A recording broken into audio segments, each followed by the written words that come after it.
নমস্কার, আমার ইউটিউব চ্যানেলে সবাইকে স্বাগত জানাই।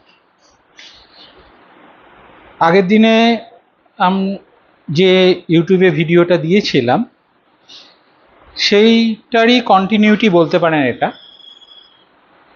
ওয়েলথ ক্রিয়েশনের ক্ষেত্রে তিনটে জিনিস করা হয়, সেটা হচ্ছে creating wealth, securing this wealth and perpetual income from this wealth.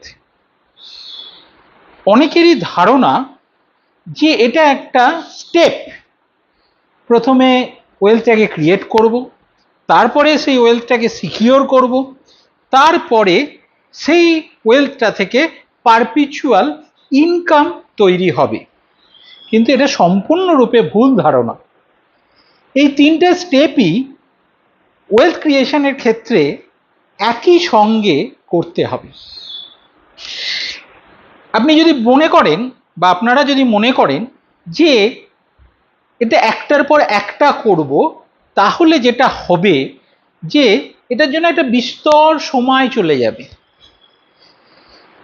এবার আমি এই তিনটে জিনিসকে এক একটা ভিডিওতে আমি ভাগ করে করে বলবো। ক্রিয়েটিং ওয়েলথ এই জিনিসটা করবার আগে আমাকে আগে বুঝতে হবে যে আমি এই ওয়েলথটা যে ক্রিয়েট করব, হু ইজ দ্য বেনিফিশিয়ারিজ, কে এর থেকে উপকৃত হবে। এই ওয়েলথ ক্রিয়েশন যে আমি করব, এই ওয়েলথ ক্রিয়েশন থেকে কে beneficiary? My wife, my child,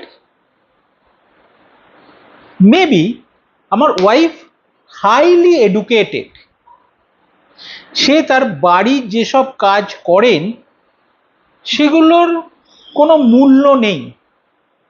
কিন্তু এটাও হতে পারে যে তার ফাইন্যান্সিয়ালি সে সেইভাবে এডুকেটেড নয়। তো আমি যে ইনভেস্টমেন্টটা করছি তার জন্য এটা কি সম্ভব যে আমার পরে সেই ইনভেস্টমেন্টটাকে সে ক্যারি ফরওয়ার্ড করে নিয়ে যেতে পারবে বা ওয়েলথটাকে বাড়াতে পারবে? এরকম তো ঘটতেই পারে যে আমার অবর্তমানে সে যে ওয়েলথটা পেলো, সেই ওয়েলথটাকে সে ডেপ্রিসিয়েট করে ফেললো। আমি আমার ছেলে মেয়ের জন্য ওয়েলথ ক্রিয়েট করছি, দে আর দ্য বেনিফিশিয়ার, কিন্তু তারা পড়াশুনো করছে, তারা কি জানে সেই ওয়েলথটাকে কি করে ম্যানেজ করতে হবে? আমাকে ওয়েলথ ক্রিয়েশনের ক্ষেত্রে প্রথম কাজ হচ্ছে যে সেই যে ওয়েলথটা আমি ক্রিয়েট করছি, হু ইজ দ্য বেনিফিশিয়ারিজ,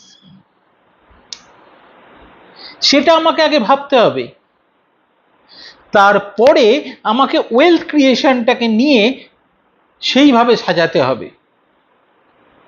বিস্তারিত জানবার জন্য আমার ডেসক্রিপশন বক্সে আমার ফোন নাম্বার দেওয়া আছে, আমাকে যোগাযোগ করতে পারেন। এবং যারা এখনো অবধি আমার ইউটিউব চ্যানেলকে সাবস্ক্রাইব বা লাইক বা কমেন্ট করেননি, তারা প্লিজ, নমস্কার।